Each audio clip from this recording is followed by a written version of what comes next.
when your healer goes down, my party just runs. Yeah. But now, like, if we're playing with both elementalists and the whoever's water tune goes down, I can go, switch. Just yell to Jeff, switch to water, keep the rest of the party up, and someone just run over and res me. Mm-hmm. So we think it's going to make combat a lot more fun and fast-paced, and people, like the way you make combat not boring is you make like real-time choices have more value. And there's another component here too, where position matters in our game, where basically you can dodge out of the way of that, fire-breathing dragon. Basically, we have a double tap to roll out of the way, and it's very simple, to break that contact.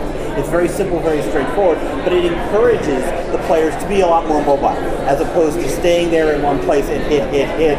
Now we're seeing them be a lot more fluid. We have attacks that allow them to leap into combat, attacks that allow them to strike and then run away, leaving a trail of fire behind them. All the variety of skills, we've really lifted the lid on what we can do with them. And as a result, we find that our combat is a lot more mobile. So I guess we kind of hit the main points. Those are the biggies. Yeah. I mean, and if you play the demo, you see that's really what we're trying to do with this across the board. Visceral combat, dynamic events, personal story, story of you, and those are like the three big things that we've over the past year since we came here a year ago to talk about lore and show off and beautiful art and everything. We've been saying this is what we're going to do with the game, and a lot of people have been saying, yeah, we'll believe it when we see it. Now you're starting to see it. Now we're covering the checks that we wrote over this time, and a lot of people are saying, yeah, okay, I can see how you guys are going to pull this off. I have another question. I've heard something about that you raised the level cap. Yes. We raised it to 80. To 80? Mm-hmm. And how long does it take to reach? I don't think we've actually timed it. Right. What we did though is we demonstrated how our level curve differs from an average MMO. Because one of the things we're finding is, like, as people were getting higher up in level, it was taking like 3 or 4 days to hit a level. And we said, you know what? That's like the definition of grind. Yeah. And we said we don't want that. So like at a certain point, like past our midpoint, it'll take the exact same time to level from, say, 45 to 46 as it will from 79 to 80.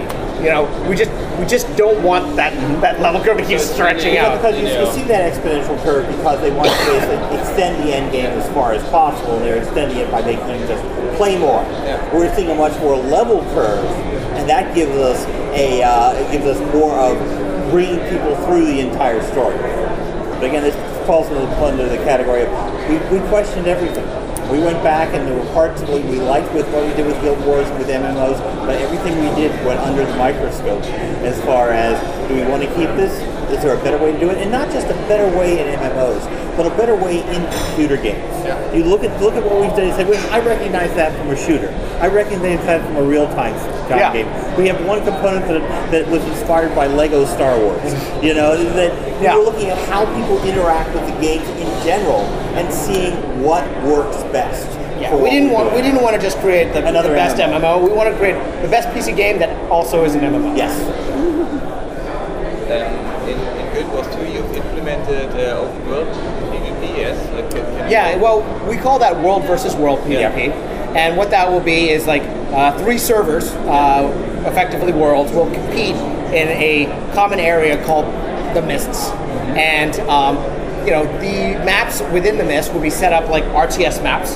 There'll be resources to control, weapon, areas, to gain dominance over, and instead of units, you'll have players, and basically players of all levels and abilities will be able to participate in the world versus world. We haven't provided much more detail than that. Right. But we know that PvP is a big part of the Guild Wars heritage. And it is something that we're going to devote a lot of attention and information about later on as we divulge more information about the game. What we discovered is that people come to a MMO for different reasons. Not just different player styles. I like to play a warrior, I like to play a healer, but also from I'm looking at a PvP world, I'm looking at a PvE world, I'm looking at a social interaction where my gang gets together on Tuesday nights, and sometimes we adventure, sometimes we don't. So we gather together online in one location. So it reaches out to different people, and we want to make sure that all those different styles of play are all addressed. Because we have all those styles of play in our game design group. And everybody wants to make sure that they get the game they want to play at the end. Did you sort of rewrite the engine from scratch? Yes, it's a totally new engine. I mean, obviously we took what we learned from the first game, but there are a couple of challenges with the Guild Wars 2 engine. First of all, we have an incredibly talented concept art team. It's like world famous. Yes. So they have very high expectations about what they should be able to do in our game. But at the same time, philosophically, we've always said we want the broadest base of 3D gaming PCs to be able to play our game. So it really pushed our engineers to the limit to be able to provide, a game that has that provides these beautiful visuals and effects, but still can run. We're not chasing the envelope of high-end 3D gaming. We want to play on a really broad base. We haven't talked about what system is required, but Guild Wars 1 was playable on a large number of systems. We want Guild Wars 2 to do the same thing. One thing that I'm excited about is we have this great art, and you see it in the world. We saw it in the windmills and the dam, and the water. And when we first showed it to people, say, "Oh, nice backdrop." We said, "That's not a backdrop. That's a prop. That's in the game. You can go climb up it." And that's one of the goals that we're after here. Is because we have what we've had.